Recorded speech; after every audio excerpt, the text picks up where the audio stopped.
Welcome to news అడ్డా. మాజీ మంత్రి హరీష్ రావు ఇటీవలి కాలంలో భూస్కామ్ ఆరోపణలు బహాటంగా చేయడం జరిగింది. కానీ ప్రభుత్వం ఇప్పటి వరకు స్పందించిందా అంటే ఇప్పటి వరకు స్పందించలేదు.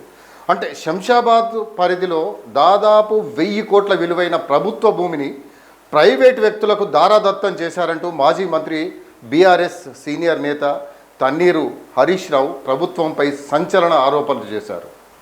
తెలంగాణ భవన్లో నిర్వహించిన మీడియా సమావేశంలో ఆయన భారీ భూ కుంభకోణానికి సంబంధించిన అంశాన్ని లేవనెత్తుతూ దాని వెనుక ముఖ్యమంత్రి రేవంత్ రెడ్డి, ఆయనకు అత్యంత సన్నిహితుడైన ఒక కార్పొరేషన్ చైర్మన్, ఒక మంత్రి ఉన్నారని బహాటంగా ఆరోపించారు. శంషాబాద్ మండలం పెద్ద షాపూర్ గ్రామంలోని సర్వే నంబర్లు 173 నుండి 183 వరకు ఉన్న సుమారు 180 ఎకరాల ప్రభుత్వ భూమిని ప్రైవేటు వ్యక్తులకు అప్పగించేందుకు పక్కా స్కెచ్ వేశారని ఆరోపించారు. ఈ భూములపై సమగ్ర విచారణ జరిపి తగిన నిర్ణయం తీసుకోవాలంటూ ఈ ఏడాది జనవరి 35వ తేదీన హైకోర్టు స్పష్టమైన ఆదేశాలు ఇచ్చిందని ఆయన గుర్తు కూడా చేసిండు. మరి కోర్టు ఆదేశాల అనంతరం కేవలం 4 రోజుల వ్యవధిలో రెవెన్యూ అధికారులు కోర్టులో దాఖలు చేసిన అఫిడవిట్లు ప్రభుత్వ పెద్దల ఒత్తిళ్లకు నిదర్శనంగా నిలుస్తున్నాయని చెప్పేసి ఆయన ఆరోపించాడు. కోర్టు ఆదేశాల ప్రకారం ఫిబ్రవరి 24వ తేదీన ఆర్డీఓ 180 ఎకరాల భూమి ముమ్మాటికి ప్రభుత్వానిదేనని హైకోర్టులో అఫిడవిట్ దాఖలు చేయడమే కాకుండా ఆ భూమిని కాపాడాలంటూ స్థానిక ఎంఆర్ఓను ఆదేశించిన సంగతి తెలిసిందే.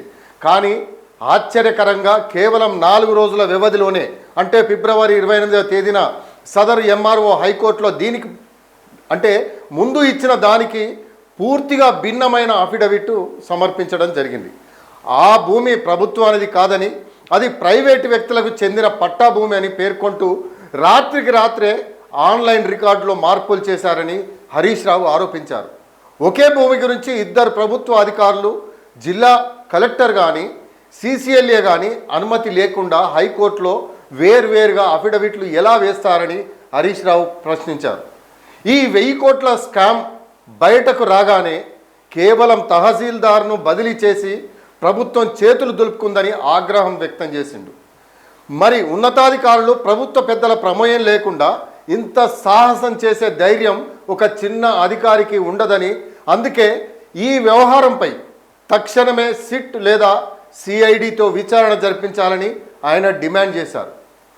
మరి ఇంత తీవ్రమైన అవినీతి ఆరోపణలపై మరి కాంగ్రెస్ ప్రభుత్వం తక్షణమే స్పందిస్తుందా అంటే ఇప్పటివరకు అయితే స్పందించిన దాఖలాలు లేవు. ఇప్పటికైనా స్పందించి ప్రజలకు వివరణ ఇవ్వాల్సిన అవసరం ఉందన్న అభిప్రాయం సర్వత్రా వినిపిస్తోంది.